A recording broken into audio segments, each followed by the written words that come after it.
నమస్కారం. Public focus news కి స్వాగతం. ఈనాటి వార్తా విశేషాలు. జిల్లాల పునర్విభజనపై స్వల్ప మార్పు చేర్పులతో ముందుకు వెళ్లాలని ముఖ్యమంత్రి నారా చంద్రబాబు నాయుడు అధికారుల్ని ఆదేశించారు. జిల్లాలు, డివిజన్లు, మండలాల పునర్విభజన ప్రాథమిక నోటిఫికేషన్ పై వ్యక్తమైన సూచనలు, సలహాలని పరిగణలోకి తీసుకుని తుది నోటిఫికేషన్ జారీ చేయాలని సూచించారు. గత నెల 27న జిల్లాల పునర్విభజనపై రాష్ట్ర ప్రభుత్వం ప్రాథమిక నోటిఫికేషన్ జారీ చేసింది. కొత్తగా 3 జిల్లాలు, 5 రెవెన్యూ డివిజన్ల ఏర్పాటుతో సహా వివిధ మార్పులపై నోటిఫికేషన్ విడుదల కాగా దీనిపై నెల రోజుల పాటు ప్రభుత్వం అభ్యంతరాలను స్వీకరించింది. రాష్ట్ర వ్యాప్తంగా మొత్తం 927 అభ్యంతరాలు, సూచనలు రాగా వాటిపై క్యాంపు కార్యాలయంలో శనివారం మంత్రులు, అధికారులతో ముఖ్యమంత్రి చంద్రబాబు సమీక్ష నిర్వహించారు. గూడూరు ప్రజల అభిప్రాయం మేరకు గూడూరు నియోజకవర్గంలోని 5 మండలాలని తిరిగి నెల్లూరు జిల్లాలోనే కలపాలని ముఖ్యమంత్రి అధికారులకి స్పష్టం చేశారు. అలాగనే రైల్వే కోడూరును తిరుపతి జిల్లాలో, రాయచోటిని మదనపల్లి జిల్లాలో, రాజంపేట, సిద్ధవటం, వంటిమిట్టను కడప జిల్లాలో విలీనం చేయాలన్న అంశంపైన చర్చ జరిగింది. విస్తీర్ణ పరంగా పెద్దదైన ఆదోనిని 2 మండలాలుగా విభజించాలనే అభిప్రాయానికి వచ్చారు. మరొక వైపు అనకాపల్లి జిల్లాలోని నక్కపల్లి డివిజన్ బదులుగా అడ్డరోడ్డు జంక్షన్ డివిజన్ ఏర్పాటు చేయాలని నిర్దేశించారు. మునగపాకను అనకాపల్లి డివిజన్ లోను, అచ్యుతాపురంని అడ్డరోడ్డు జంక్షన్ డివిజన్ లో చేర్చాలని సమావేశంలో నిర్ణయించారు. రంపచోడవరం కేంద్రంగా ఏర్పాటు కానున్న పోలవరం జిల్లాలో ఎటువంటి మార్పు చేయలేదు.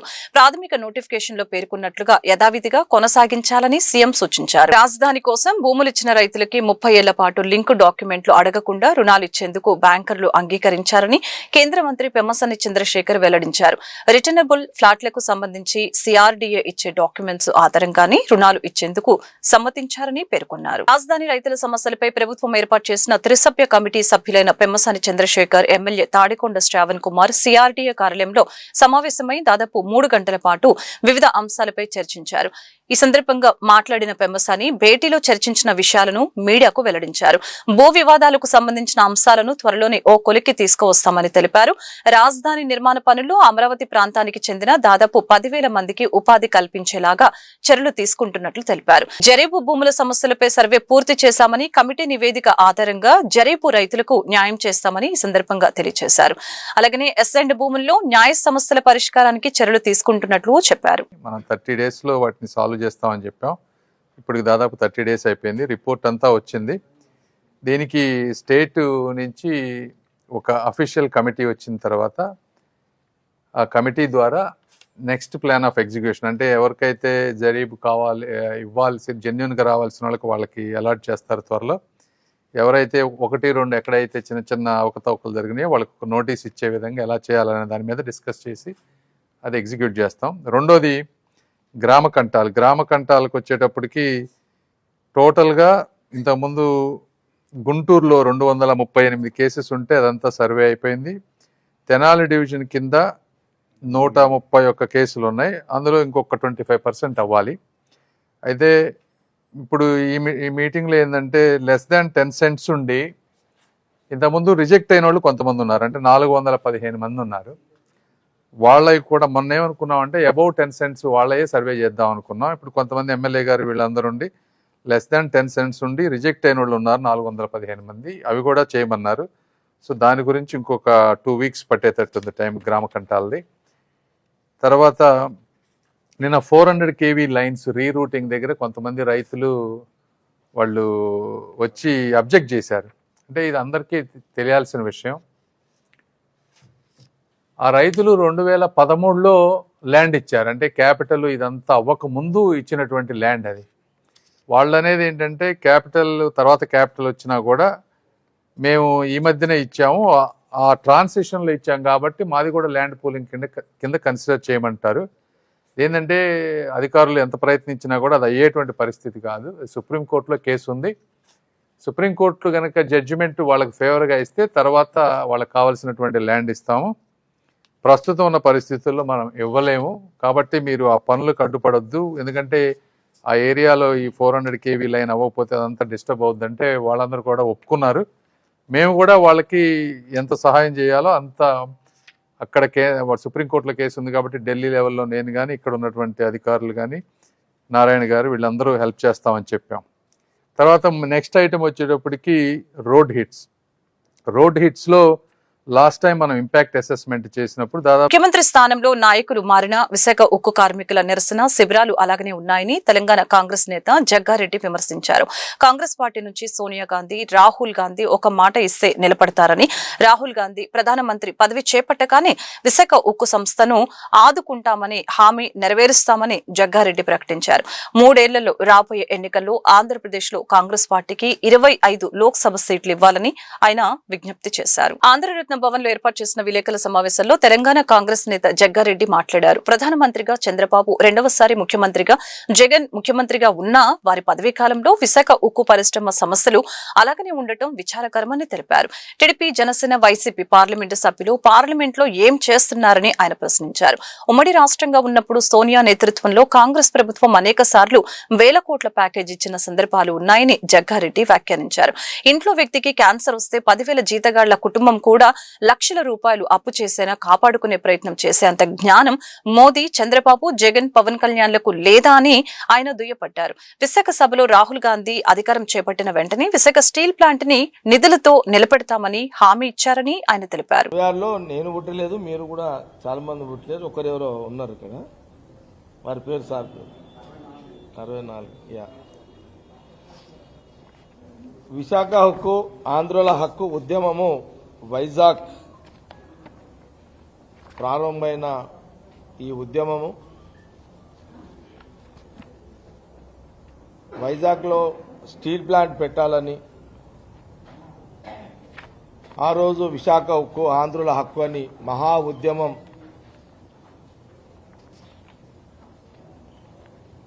ఆనాడు 1966 అక్టోబర్లో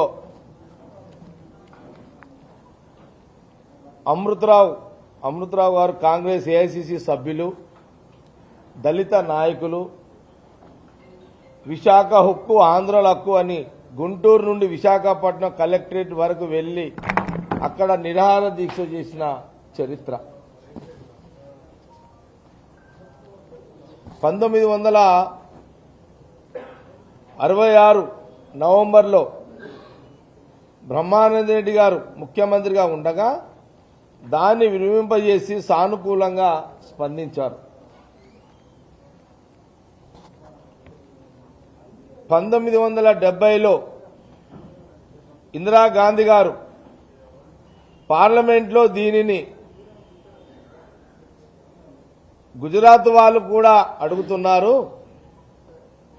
వాళ్ళతో కూడా మాట్లాడి విశాఖపట్నంలోని స్టీల్ ప్లాంట్ ఇస్తామని ఆనాడు ఇందిరాగాంధీ గారు ప్రధానమంత్రిగా వారు పార్లమెంట్లో ప్రకటించడం జరిగింది. 1971 జనవరిలో విశాఖ స్టీల్ ప్లాంట్ కి భూమి పూజ శ్రీమతి ఇందిరాగాంధీ. ఒంగోలు నగరంలో ఇసుక సరఫరా విషయంలో తమపై అకారణంగా కేసులు నమోదు చేస్తున్నారని ట్రాక్టర్ యజమానులు రోడ్డెక్కారు. తాము ఇసుక రవాణా చేస్తుంటే ప్రైవేట్ వ్యక్తులు వాహనాలు ఆపడంతో పాటు దాడులకు దిగుతున్నారని నిరసన వ్యక్తం చేశారు. జాతీయ రహదారి పక్కనున్న ఇసుక యార్డుకు శుక్రవారం ట్రాక్టర్ యజమానులు భారీగా చేరుకుని ఆందోళనకి దిగారు. మద్యం తెచ్చిస్తేనే బస్సుకు దారిస్తానంటూ ఓ మహిళ వీరంగం సృష్టించింది. ఈ ఘటన ఎర్రగొండపాలెం పట్టణంలో శుక్రవారం చోటు చేసుకుంది.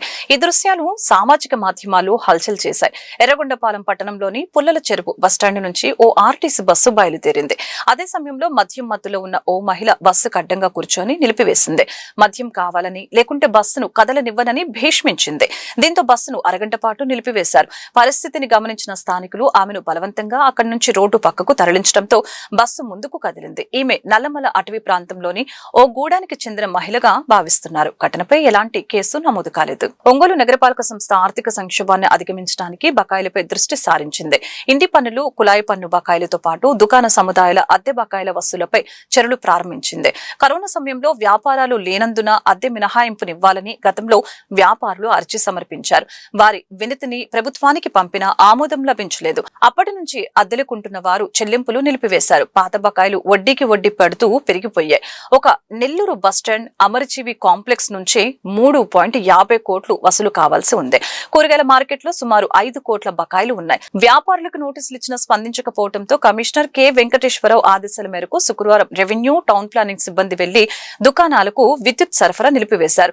దుకాణాల ముందు పెట్టిన బోర్డులు స్వాధీనం చేసుకున్నారు. కావలిలో ఇంటింటికి ఎమ్మెల్యే సమస్య మీది పరిష్కారం నాది కార్యక్రమం నిర్వహించారు. ఈ కార్యక్రమంలో ఎమ్మెల్యే కావ్య కృష్ణారెడ్డి పాల్గొన్నారు.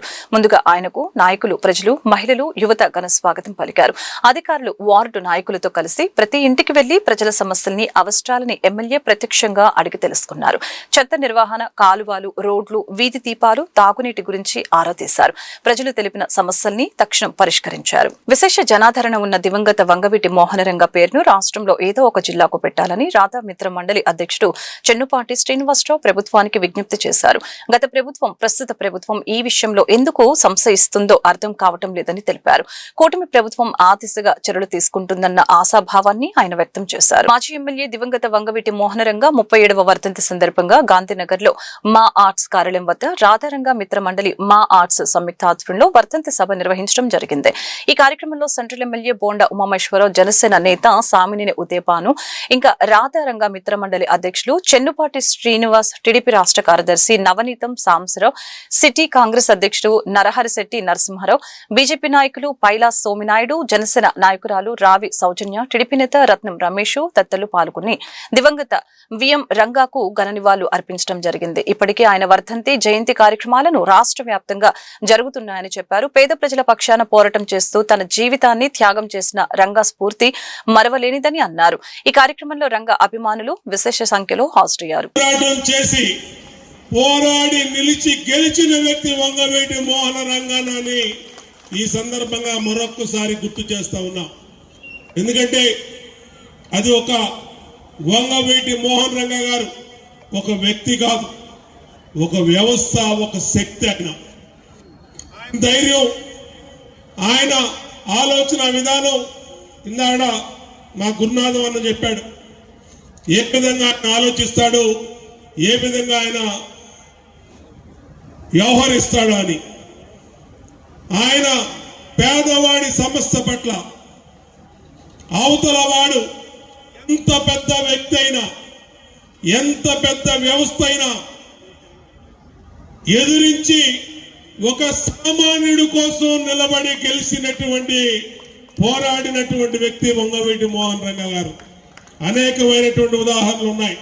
ఇందాక మన నరసింహరావు చెప్పాడు, మురళీధరన్ అని మన రాష్ట్రం కూడా కాదు, ఎక్కడో కేరళ రాష్ట్రం నుంచి ఇక్కడికి నేవీలో ఉండి పనిచేసే ఒక అతన్ని విజయవాడ వస్తే అతన్ని ఒక తప్పుడు పట్టుకొని ఆ రోజు లాకప్ డెత్ చేశారు. వర్ధంతి సందర్భంగా ఈ రోజు మా ఆధ్వర్యంలో, అలాగే రాధారంగ ఆధ్వర్యంలో ఈ రోజు ఇక్కడ నివాళులు అర్పించే కార్యక్రమం ఏర్పాటు చేయడం జరిగింది. రంగ గారు చనిపోయేటప్పటికి మహా అయితే నాకు 6 నుంచి 8 సంవత్సరాలు ఉండొచ్చు. కానీ ఈ రోజుకి అనేక మంది చెప్తుంటే ఆయన గురించి తెలుసుకుంటున్నప్పుడు నిజంగా ఒక నిజాయితీ గల వ్యక్తి, నీతి గల వ్యక్తి ఆధ్వర్యంలో మనం పనిచేయలేకపోయామా? ఒక రాజకీయంగానే కాదు, సేవా దత్తంలో కూడా ఆయన చేసిన సేవలు మనం మర్చిపోలేని విషయం. అంటే 37 సంవత్సరాలు అయినప్పటికీ కూడా ఇంకా మనం ఇలా గుర్తుపెట్టుకొని ఇంత వైభవంగా చేసుకుంటున్నామంటే ఆయన చేసిన త్యాగం. తాను చనిపోతానని తెలిసినప్పటికీ కూడా ధైర్యంగా బడుగు బలహీన వర్గాల కోసం కూర్చొని ప్రాణాలు అర్పించినటువంటి వ్యక్తి. మనం అంటే అతని మార్గంలో మనం నడిచి తీరాలి ఖచ్చితంగా. అలానే అప్పుడు రంగా గారు ఎలా అయితే ఆలోచించారు. 26 అలాగే జూలై 4 ఈ 2 రోజులు కూడా ప్రపంచవ్యాప్తంగా మర్చిపోలేని దినాలు. ఒకటి వంగవీటి మోహన్ రంగారావు గారి జయంతి అయితే, ఈ రోజున మోహన్ రంగ గారి 37వ వర్ధంతి. 37వ వర్ధంతి ఇది కూడా ప్రపంచవ్యాప్తంగా రంగా గారిని అభిమానించే అభిమానులందరూ కూడా ప్రపంచవ్యాప్తంగా ప్రతి దేశంలో కూడా ఆయన జయంతులు అలాగే వర్ధంతులు కార్యక్రమం జరుపుకునే నాయకుడు ఎవరన్నా ఉన్నారంటే బహుశా వంగవీటి మోహన్ రంగారావు గారే. ఈ రోజున ఇక్కడ గాంధీనగర్లో నా సోదరులు మార్చ్ చంటి అలాగే బాబీ ఇద్దరు కూడా ఆయన అభిమానించే వాళ్ళల్లో ఒకళ్ళుగా ఈ కార్యక్రమం ఏర్పాటు చేసి ఘనంగా నిర్వహించడానికి పూనుకున్నారు. అయితే మాజీ సీఎం జగన్ పుట్టినరోజు సందర్భంగా వైసీపీ నేతలు కార్యకర్తల వికృత చేష్టలపై హోంమంత్రి వంగలపూడి అనిత స్పందించారు. శనివారం మీడియాతో మాట్లాడుతూ ప్రపంచంలో ఎక్కడైనా పుట్టినరోజు కేకుల్ని వేట కొడవళ్లు తల్వార్లతో కట్ చేస్తారా అని ప్రశ్నించారు. నడి రోడ్లపై అకారణంగా మూగ జీవాల ఉసురు తీసి బలులు రక్తాభిషేకాలు చేశారని మండిపడ్డారు. వైసీపీ సైకోమూక వికృత చేష్టలు చూస్తూ ఉంటే మానవత్వం ఉందా లేదా అనిపిస్తుందని అన్నారు. అధికారం కోల్పోయిన తర్వాత కూడా రాజకీయ ముసుగులో రౌడీయిజం చేస్తూ ప్రజలను భయభ్రాంతులకి గురి చేస్తున్నారని ఆగ్రహం వ్యక్తం చేశారు. కాలితో తన్నేడంత ఉన్మాదం ఉన్నదంటే ఈ రోజుకి ఆ నాయకుడు నోరిప్పట్లేదంటే జనాలకు ఎటువంటి మెసేజ్ వెళ్తుందో ఒక్కసారి ప్రజలు కూడా మనం ఆలోచించేసుకోవాల్సిన అవసరం ఉందండి. ఈరోజు ఎక్కడో ఏదో మారుమూల గ్రామంలో తెలుసో తెలియకో ఎవడో ఇలా నరికాడు ఇలా చేసాడు అంటే మనం వాడు ఎందుకు చేశాడు అన్న దాని మీద ఎంక్వైరీ చేసుకోవచ్చు. కానీ చూస్తే సుమారుగా 10 నియోజకవర్గాలకి పైన ఈరోజు ఇదే పందాలో ఒకే రోజు ఒకే తరహాలో ఇలాగే జంతు బలులు ఇచ్చి రక్తాభిషేకాలు చేస్తూ ఉంటే ఇది వెనకాతల జగన్మోహన్ రెడ్డి దగ్గర నుంచి వచ్చిన ఒక పిలుపు అని అనుకోవడంలో తప్పే ఉంది. ఎందుకనంటే ఈరోజు చూస్తూ ఉంటే వాళ్ళ తాలూకా నాయకులేమో పెద్ద పెద్ద కత్తులు తీసుకొచ్చి కేకులు కట్ చేస్తారు. వాళ్ళ తాలూకా కార్యకర్తలేమో రౌడీలు మాదిరిగా రోడ్డు మీదకి వచ్చి జంతు బలులు చేసి రక్తాభిషేకాలు చేసి మేము 29లో మేము వస్తే ఈ రకంగా నరుకుతామని బహిరంగంగా చెప్పడమే కాకుండా ఫ్లెక్సీలు వేస్తున్నారు. అయినా కూడా ఎక్కడ ఎవరు కూడా ఇది తప్పు అని చెప్పే పరిస్థితులు వాళ్ళకి కనిపించట్లే. ఒక గర్భిణీ స్త్రీ మీద చేయి చేసుకున్నాడు, కడుపు మీద కాలితో తన్నాడని కేసు పెడితే ఇంకొక వైసీపీ నాయకుడు బయటకు వచ్చి అతను జనసేన నాయకుడు అని చెప్పి దాన్ని తీసుకొచ్చి రాజకీయం చేయడానికని చెప్పి ప్రయత్నం చేసే పరిస్థితి. నీ నాయకుడు తాలూకా సంబరాల్లో జనసేన నాయకుడు వచ్చి ఎందుకు క్రాకర్స్ కాలుస్తాడు? ఆ మాత్రం ఇంగితం నీకు లేకపోతే పోయింది కానీ జనాలకు లేదనుకుంటున్నారా? ఈరోజు ఒక్కసారి మనం ఆలోచించుకుంటానండి, ఈ రకంగా వీళ్ళు చేస్తున్న ఉన్మాదాలు ఒకవైపు చూస్తూ ఉంటే ఇంతకుముందు మీ అందరికీ తెలుసు, ఇంతకుముందు రౌడీయిజం చేసేవాళ్ళంటూ సెపరేట్గా ఉండేవాళ్ళు, నక్సలిజం చేసే వాళ్ళని మనం అరికడుతున్నాం, రౌడీయిజం చేసే వాళ్ళని అరికడుతున్నాం, ఫ్యాక్షనిజాన్ని కూడా గౌరవ ముఖ్యమంత్రి గారు ఏ రకంగా అణిచివేశారో మీ అందరికీ తెలుసు, ముఠా తగాదాలని కూడా ఏ రకంగా అణిచివేశారో తెలుసు, మతాల మధ్య విద్వేషాలు రెచ్చగొట్టి కర్ఫ్యూలు విధించే పరిస్థితి నుంచి కూడా ఎక్కడా కూడా మత విద్వేషాలు లేకుండా చేసిన ఘనత కూడా గౌరవ ముఖ్యమంత్రి చంద్రబాబు నాయుడు గారిది. అటువంటి పరిస్థితి నుంచి ఈ రోజు పరిస్థితి ఏందిరా అంటే వాళ్ళెవరు ఈ రోజు రోడ్ల మీదకి వచ్చి ఉన్మాదుల్లా వ్యవహరించే పరిస్థితి కనిపించట్లే. కేవలం రాజకీయ ముసుగులో రాజకీయాన్ని అడ్డం పెట్టుకొని రౌడీయిజం చేస్తూ రౌడీయిజం చేయిస్తూ ఈరోజు ప్రజలను భయభ్రాంతులు గురిచేసి రాష్ట్ర అభివృద్ధికి ఆటంకం కలిగించి తిరుపతి విజయవాడలకు గ్రేటెడ్ హోదా కల్పించడానికి కొన్ని ఇబ్బందులు ఉన్నాయని ఆంధ్రప్రదేశ్ రాష్ట్ర పట్టణాభివృద్ధి శాఖ మంత్రి నారాయణ క్లారిటీ ఇచ్చారు. జనగణన ఉన్నందున విలీనానికి సంబంధించిన కొన్ని ఇబ్బందులు ఉండటంతో ఈ విషయంపై చర్చించలేదని తెలిపారు. జనగణన జరగబోతుంది కాబట్టి ప్రస్తుతం డిలిమినేషన్ చేయకూడదని కేంద్ర ప్రభుత్వ ఆదేశాలు ఉన్నాయని చెప్పుకొచ్చారు. అందుకే ప్రస్తుతం గ్రేటర్ విజయవాడ గ్రేటర్ తిరుపతి ప్రక్రియను కొంతకాలం వాయిదా వేయాలని నిర్ణయించుకున్నామని పేర్కొన్నారు మంత్రి. కేంద్ర ప్రభుత్వం జనాభా సర్వే స్టార్ట్ చేసింది కాబట్టి అది అయిందాక ఈ యొక్క డీలిమిటేషన్స్ చేయొద్దని యాక్చువల్గా ఇన్స్ట్రక్షన్స్ ఇచ్చింది. అందువల్ల ఆ ప్రాసెస్ అయిపోగానే ఈ ప్రాసెస్ తీసుకునేటట్టుగా ఈరోజు గౌరవనీయ ముఖ్యమంత్రి గారు నిర్ణయించారు. అదేవిధంగా ఈరోజు సిఆర్డీఏలో అటు కేంద్ర మంత్రి చంద్రశేఖర్ గారు, శ్రావణ్ గారు, మళ్ళా కొంతమంది రైతులతో అనేక విషయాలు డిస్కస్ చేయడం జరిగింది. దాంట్లో రిటర్నబుల్ ప్లాట్స్ ఎంతమందికి ఇచ్చాం, ఎంతమందికి ఇంకా ఇవ్వాలి, అదేవిధంగా ల్యాండ్ అక్విజిషన్లో ప్లాట్లు అలాట్ చేసిన వాళ్ళకి అందరికి ఫోన్ చేయించాం. చేస్తే వాళ్ళల్లో అంటే ఏమని అడిగామంటే మీరు ప్లాట్ చేంజ్ చేసుకుంటారా లేదంటే ఆ ప్లాటే వెయిట్ చేసి తీసుకుంటారని. ఒక 250 మందికి ఫోన్ చేస్తే 42 మంది మాత్రమే ప్లాట్ చేంజ్ చేసుకుంటాం, వేరే ప్లాట్ ఇవ్వమన్నారు. అందులో ఆల్రెడీ 16 మందికి ప్లాట్లు మార్చి లాటరీ సిఆర్డీ వాళ్ళు ఇచ్చేశారు 42 16 మందికి. మిగతా వాళ్ళకి కూడా ఇస్తారు రమ్మంటే వాళ్ళు 8 మంది మాత్రం తీసుకుంటాం, మిగతా వాళ్ళందరూ కూడా వెయిట్ చేస్తూ ఉన్నారు. ఏదైతే ల్యాండ్ అక్విజిషన్ పడిందో ఆ ప్రాబ్లం సాల్వ్ అయ్యేదాకా వెయిట్ చేస్తూ ఉన్నారు. ఇది అందరికీ తెలియజేస్తాం. ఎవరైనా మీ ప్లాటు ల్యాండ్ అక్విజిషన్ పడి మార్చాలనుకుంటే మీరు అప్రోచ్ అయితే ఇమీడియట్గా మార్చి లాటరీస్ ఇవ్వటం జరుగుతుంది. అదేవిధంగా అన్నిటికంటే ఇంపార్టెంట్ జరీబ్ నాన్ జరీబ్కి కొన్ని కండిషన్స్ మీద ఇది జరీబ్ ఇది నాన్ జరీబ్ అని డిపార్ట్మెంట్ వాళ్ళు అప్పుడే ఫైనలైజ్ చేశారు. దాని ప్రకారం యాక్చువల్గా 2014-19లో జరీబ్ వాళ్ళకి 1450 చదరపు గజాలు, నాన్ జరీబ్కి 1250 ఇచ్చాం. అందులో 1000 గజాలు నాన్ జరీబ్ అయితే 1000 గజాలు రెసిడెన్షియల్, 250 కమర్షియల్. జరీబ్ అయితే 1000 గజాలు రెసిడెన్షియల్, 450 ఇచ్చి కమర్షియల్.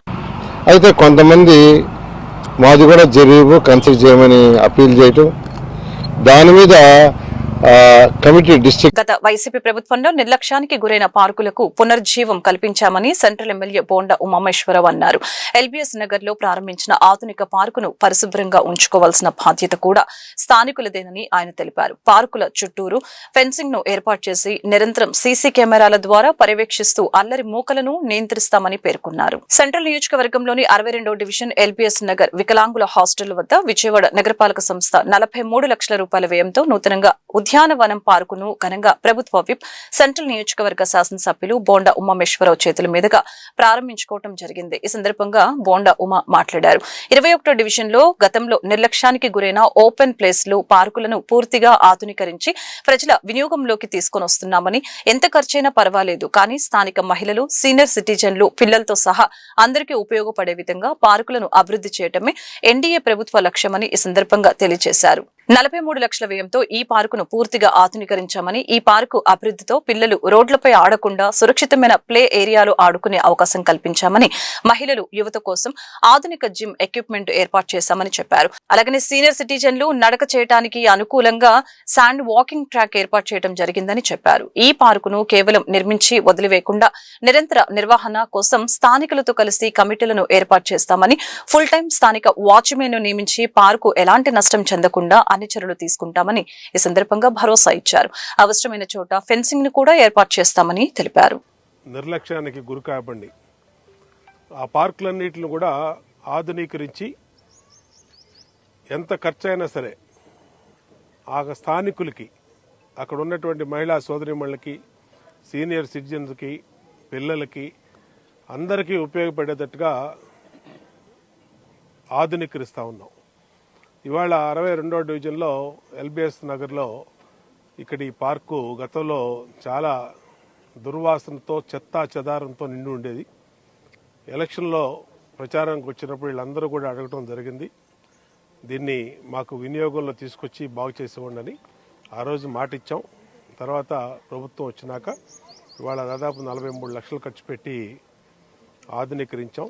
దీన్ని ఇక్కడ ఉన్నటువంటి పిల్లలందరూ రోడ్ల మీద ఆడుకోకుండా చక్కటి జిమ్ ఎక్విప్మెంట్ పెట్టాం. అట్లాగే మహిళలకి వాళ్ళు కూడా ఎక్సర్సైజ్ చేసుకునేటట్టుగా వాళ్ళకు కూడా జిమ్ ఎక్విప్మెంట్ ఉపయోగపడుద్ది. అట్లాగే పిల్లలకి ప్లే ఏరియా కానీ, పెద్దవాళ్ళు సీనియర్ సిటిజన్స్ వాళ్ళు కూడా వాక్ చేయడానికి ఇక్కడ కొంచెం శాండ్తో ట్రాక్లు వేసాం. అంటే ఆహ్లాదకరంగా ఉన్నటువంటి స్థలాన్ని వినియోగంలోకి తీసుకొచ్చాం.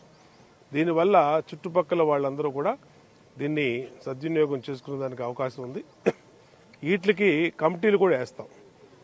ఏదో పార్కు కట్టాం వదిలేసాం అనేది కాకుండా దీన్ని కంటిన్యూ మెయింటెనెన్స్ చేయడానికి స్థానికులతో కలిపి కమిటీలు వేసి వాచ్మెన్ని, ఫుల్ టైం వాచ్మెన్ని స్థానికుడినే పెట్టి ఎక్కడా కూడా ఈ పార్కు దెబ్బతినకుండా, నాశనం అవ్వకుండా అన్ని రకాలుగా చర్యలు తీసుకుంటాం.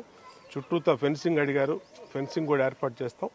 ఎంత ఖర్చైనా పర్వాలేదు మాకు, కానీ ప్రజలకి సౌకర్యంగా ఉండాలి.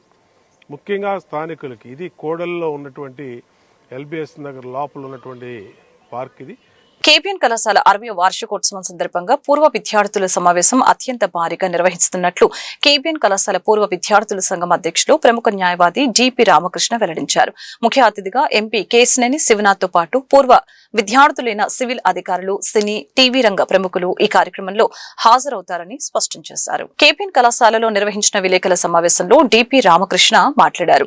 తమ కళాశాల 1965లో ప్రారంభించారని, అప్పటి నుంచి వేలాది విద్యార్థులు ఈ కళాశాలలో చదివి దేశ విదేశాల్లో అత్యున్నత స్థానాల్లో ఉన్నారని చెప్పారు.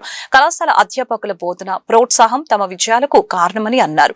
కళాశాల అభివృద్ధికి పునరంకితం కావాలనే లక్ష్యంతో కేబిఎన్ ఓల్డ్ స్టూడెంట్స్ అసోసియేషన్ ఏర్పాటు చేశామని చెప్పారు. 28వ తేదీ ఆదివారం కళాశాల ప్రాంగణంలో నిర్వహించే పూర్వ విద్యార్థుల సమావేశానికి విజయవాడ ఎంపీ కేశినేని శివనాథ్ ముఖ్య అతిథిగా కళాశాలలో చదివి పలు రంగాలలో రాణిస్తున్న ప్రముఖులు హాజరవుతున్నట్లు చెప్పారు. ఈ కార్యక్రమంలో కోస కార్యదర్శి జెఎన్ శ్రీనివాసు, కళాశాల secretary and correspondent doctor T Srinivasu, Hindu high schools committee పరిపాలనాధికారి doctor V Narayanarao, principal doctor G Krishnaveni, కోసా treasurer N Srinivasarao, joint secretary D Hemachandrarao సమావేశంలో పాల్గొన్నారు. ప్రెసిడెంట్ హోదాతో మిమ్మల్ని అందరినీ కూడా ఈరోజు ఆహ్వానించటమైనది. ఈ ఎలక్ట్రానిక్ మీడియా వారికి ముఖ్యంగా మేము తెలియజేయంది ఏమనగా, నా పేరు డిపి రామకృష్ణ. నేను గత 2 సంవత్సరాల నుంచి కూడా కోసా ప్రెసిడెంట్గా ఉంటూ ప్రతి సంవత్సరం కూడా మేము మా ఓల్డ్ స్టూడెంట్స్ అసోసియేషన్ తరఫున యాక్టివిటీస్ చేస్తూ కేబిఎన్ కాలేజీ వారికి ఏ విధంగా ఓల్డ్ స్టూడెంట్స్ తోడ్పడగలరు అనే సదుద్దేశంతో ఈ ఓల్డ్ స్టూడెంట్స్ అసోసియేషన్ను ప్రారంభించి కాలేజీ చేసే ప్రతి కార్యక్రమంలో కూడా మమ్మల్ని కూడా వారు భాగస్వాములుగా ఉంచి ఈ కాలేజీ అభివృద్ధికి నిత్యం మేము తోడ్పడుతున్నాం. కాలేజీ యొక్క అభివృద్ధి గురించి చెప్పాలంటే 1965వ సంవత్సరంలో ఈ కాలేజీ స్థాపించబడి 264 యొక్క స్టూడెంట్స్తో ఇది ప్రారంభించబడి, అప్పట్లో ఇది ఈ కాలేజీ మొత్తం కూడా బాగా లోతుగా ఉండి 2 షెడ్లతో ప్రారంభమైన కాలేజీ. ఈరోజు కనుక మీరందరూ కనుక చూస్తే ఈ కాలేజీ ఎంత డెవలప్ అయిందో కూడా మీరే చూడగలరు. ఈ కాలేజీలో ప్రస్తుతము ఈ సంవత్సరము 5335 మంది స్టూడెంట్స్. తాను నిర్మాతగా తొలిసారి సైక్ సిద్ధార్థ్ చిత్రాన్ని నిర్మించడం జరిగిందని, చిత్రంలో తాను సిద్ధార్థ్ క్యారెక్టర్ లో ప్రేక్షకులను అలరించనున్నట్లు నిర్మాత హీరో శ్రీనంద్ తెలిపారు. తాను విజయవాడ వాసినని, మన నగరం నుంచి తన చిత్ర ప్రమోషన్ ప్రారంభించడం ఎంతో సంతోషంగా ఉందని ఆనందం వ్యక్తం చేశారు. విజయవాడ నగరంలో సైక్ సిద్ధార్థ్ చిత్ర యూనిట్ సందడి చేసింది. చిత్రం ప్రమోషన్ లో భాగంగా భవానీపురంలోని బాక్స్ 22 క్రికెట్ ప్రాంగణానికి చిత్ర యూనిట్ విచ్చేసి సరదాగా హీరో హీరోయిన్ క్రికెట్ ఆడారు. ఈ సందర్భంగా హీరో శ్రీనంద్, హీరోయిన్ యామిని భాస్కర్ తో ఫోటోలు దిగేందుకు స్థానిక ప్రజలు పోటీ పడ్డారు. అనంతరం ఏర్పాటు చేసిన విలేకరుల సమావేశంలో హీరో శ్రీనంద్ మాట్లాడుతూ తాను నిర్మాతగా తొలిసారి సైక్ సిద్ధార్థ్ చిత్రాన్ని నిర్మించడం జరిగిందని తెలిపారు. ఈ చిత్రంలో తాను సిద్ధార్థ్ క్యారెక్టర్ లో ప్రేక్షకులను అలరిస్తున్నట్లు తెలిపారు. విజయవాడ నగరం నుంచి తన చిత్ర ప్రమోషన్ ప్రారంభించడం ఎంతో సంతోషంగా ఉందని చెప్పారు. అలాగనే తాను విజయవాడ వాసినని, సినిమాపై ఆసక్తితో హైదరాబాద్ కు వెళ్లడం జరిగిందని అన్నారు. అలాగనే సైక్ సిద్ధార్థ్ చిత్రం పూర్తిగా ప్రేమ బ్రేకప్ నేపథ్యంలో సాగుతుందని అన్నారు. బ్రేకప్ జరిగిన విషయాన్ని హాస్యభరితంగా ప్రేక్షకులకు చూపించినట్లు వివరించారు. యూనిట్ అంతా కలిసి ఒక టీమ్ గా పనిచేసే చిత్రాన్ని తక్కువ బడ్జెట్ లో నిర్మించడం జరిగిందని, ప్రతి ఒక్కరూ ఈ చిత్రాన్ని వీక్షించి తనను ఆశీర్వదించాలని కోరారు. తమ చిత్రాన్ని ప్రముఖ సురేష్ ప్రొడక్షన్స్ కొనుగోలు చేసి విడుదల చేయడం ఎంతో సంతోషంగా ఉందని అన్నారు. నూతన సంవత్సరం జనవరి 1వ తేదీన చిత్రాన్ని విడుదల చేస్తున్నట్లు తెలిపారు. అనంతరం హీరోయిన్ యామిని భాస్కర్ మాట్లాడుతూ తాను విజయవాడ వాసినని, గతంలో పలు ప్రముఖ చిత్రాలలో ముఖ్య పాత్రలో నటించడం జరిగిందని తెలిపారు. చిత్ర దర్శకుడు వరుణ్ రెడ్డి మాట్లాడుతూ రొటీన్ కి భిన్నంగా ఈ చిత్రం నిర్మించడం జరిగిందని అన్నారు. ప్రతి ఒక్కరూ ఈ చిత్రాన్ని వీక్షించి చిత్రాన్ని విజయవంతం చేయాలని ఆయన ప్రేక్షకులను కోరారు. బాబు గారు కొనుక్కుని సంతోషపడి మళ్ళీ మంచి బిజినెస్ చేసుకునే అంత అది నేను లేదు ఎంత అనుకున్నామో దానికి ఒక 1-2% ఏదో కొంచెం ఏమన్నా పెరిగింది, మిస్లేనియస్ ఖర్చులు. బట్ చాలా ప్రాపర్ గా ప్లాన్ చేసి, అండ్ ఫిల్మ్ మేకింగ్ లో కూడా సార్ మేము ఐ థింక్ సినిమా రిలీజ్ తర్వాత కూడా మేము దీని గురించి ఒక సెపరేట్ డాక్యుమెంటరీలో చేద్దాం అనుకుంటున్నాం. ఒక ప్రొడక్షన్ హౌస్ సపోర్ట్ లేకుండా, అంటే సురేష్ బాబు గారు వాళ్ళ సినిమా రెడీ అయిన తర్వాత చూపించిన తర్వాత అమ్మాం, బట్ అసలు ఒక ప్రొడక్షన్ హౌస్ సపోర్ట్ లేకుండా ఒక regular approach of film making, production manager లేడు నా సినిమాకి, కో డైరెక్టర్ లేరు సినిమాకి, తర్వాత ఏదో చీఫ్ అసోసియేట్ డైరెక్టర్ ఇలాంటివి ఏమీ లేవు మాకు. అందరం అన్ని పనులు చేయాలి. సో నేను ప్రొడక్షన్ మేనేజర్ పని చేయాలి, షార్ట్ గ్యాప్ లో ఉంటే నేను ఫుడ్ తీసుకురావాలి, హీరోయిన్ కి మేకప్ కి అద్దం పట్టుకోవాలంటే నేను అద్దం పట్టుకోవాలి, హీరోయిన్ షార్ట్ లేనప్పుడు నాకు ఆ అమ్మాయి వచ్చి ఫుడ్ పెట్టాలంటే ఆ అమ్మాయి తెచ్చి ఫుడ్ ఇచ్చేది. ఆర్ లేదంటే మా డైరెక్టర్ అలిసిపోయాడు అంటే నేను కెమెరాలు పట్టుకుని అక్కడికి వెళ్ళి మా అమ్మ ఏంట్రా చెప్పు, నువ్వు అక్కడి నుంచి చెప్పు, నేను ఇక్కడ చేస్తాను. సో ఒక regular template of film making ని బ్రేక్ చేసి ఒక ఇండీ స్టైల్లో ఒక సినిమా తీసి ఎట్ దాన్ని ఒక legendary production house like Suresh productions కి తీసుకురావడం అనే ఏదైతే ఒక ప్రాసెస్ ఉందో సార్, ఆ విషయాల్ని నాకు చాలా మంచిగా డాక్యుమెంట్ చేసి నెక్స్ట్ జనరేషన్ ఫిల్మ్ మేకర్స్ అందరికీ చెప్పాలన్నది. నేను ఎంత సక్సెస్ఫుల్ అవుతామో అవో ఇవన్నీ నెక్స్ట్ థింగ్, బట్ మా సొంతంగా మేము ఎవ్వరి సహాయం లేకుండా జస్ట్ మేము ఇలా ఒక బ్యాచ్ ఆఫ్ ఫ్రెండ్స్ అందరం కలిసి సినిమా. నమస్కారం, చాలా చాలా థ్యాంక్స్ మీ అందరూ ఇవాళ మా టీమ్ ని కలవడానికి వచ్చినందుకు. విజయవాడలోనే పుట్టి పెరిగాను, ఇక్కడే చదువుకున్నాను. సినిమాలు చేద్దాం అనుకున్న తర్వాత నేను హైదరాబాద్ వెళ్ళాను, సిద్ధార్థ కాలేజ్ బందర్ రోడ్ లో. సో అంటే కొన్ని ఫిల్మ్స్ చేశాను. కాటం రాయుడులో పవన్ కళ్యాణ్ గారితో చేశాను, నా ఫస్ట్ మూవీ రభస ఎన్టీఆర్ గారితో చేశాను, 2-3 సినిమాలు హీరోయిన్ గా చేసా, తమిళ్లో ఒక సినిమా చేసా. బట్ మళ్ళీ కొంత గ్యాప్ తర్వాత సైక్ సిద్ధార్థ అనే మూవీతో నేను మళ్ళీ ఐ థింక్ కమ్బ్యాక్ అని అనుకోవాలి. అండ్ ఇప్పుడు ఇంకా మెచ్యూరిటీతో, అప్పుడెప్పుడో చిన్నప్పుడు వెళ్ళిపోయాను హైదరాబాద్ లో సినిమాల మీద పిచ్చితో సినిమాలు చేయాలని చెప్పి. Maybe now I feel I'm matured enough to understand cinema and ఇంకా మంచి బెటర్ స్క్రిప్ట్స్ చూస్ చేసుకొని ఇంకా మంచి మంచి సినిమాలు చేయాలని కోరుకుంటున్నాను. మీ అందరి బ్లెస్సింగ్స్ కావాలి. ఎవ్రీ ఇయర్ లో ఒక 3-4 టైమ్స్ వచ్చి అమ్మవారిని కలిసి వెళ్ళిపోతూ ఉంటాను. మా నాన్నమ్మ అమ్మమ్మ అందరు ఇక్కడే ఉంటారు. సో రిలీజ్ కి ముందు అండ్ ఇయర్ ఎండింగ్ మంచిగా విజయవాడకి వచ్చి దర్శనం చేసుకొని మా మూవీ స్క్రీనింగ్ ఇక్కడ అవుతోంది అండ్ సినిమాతో 2026 స్టార్ట్ అవుతోంది మాకు. సో హలో అండి, నేను వరుణ్. నేను ఈ మూవీని డైరెక్ట్ చేయడం జరిగింది, నందు ప్రొడ్యూస్ చేశారు. ఈ trusted me completely and I hope తన ట్రస్ట్ ని నేను నిలబెట్టుకున్నాను. అండ్ విజయవాడకి వచ్చి వీళ్ళ హోమ్ టౌన్ వచ్చి ప్రమోట్ చేయడం నాకు చాలా హ్యాపీగా ఉంది. ఇవాళ 6:30కి షో ఉంది, కాసేపట్లో షో చాలా బాగా జరుగుతుందని కోరుకుంటున్నా. అండ్ మూవీ చాలా మంచి రివ్యూస్ వచ్చాయి ఇప్పటి వరకు. సురేష్ బాబు కఠినుడు, అస్సలు ఏది తీసుకోడు, కాంపౌండ్ లోకి ఏది వెళ్ళదు.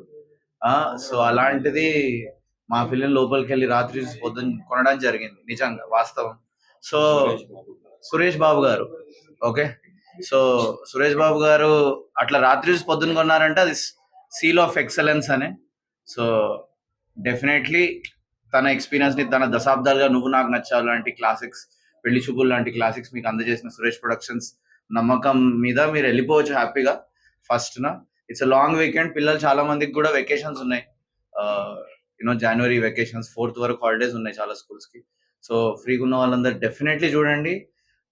మీకు డెఫినెట్లీ వర్డ్ ఆఫ్ మౌత్ తో చాలా స్ప్రెడ్ అవుతుంది. మేము చాలా దీన్ని టెస్ట్. ఈ వార్తలు ఇంతటితో సమాప్తం. మరొక బులెటిన్ లో మళ్ళీ కలుద్దాం. నమస్కారం.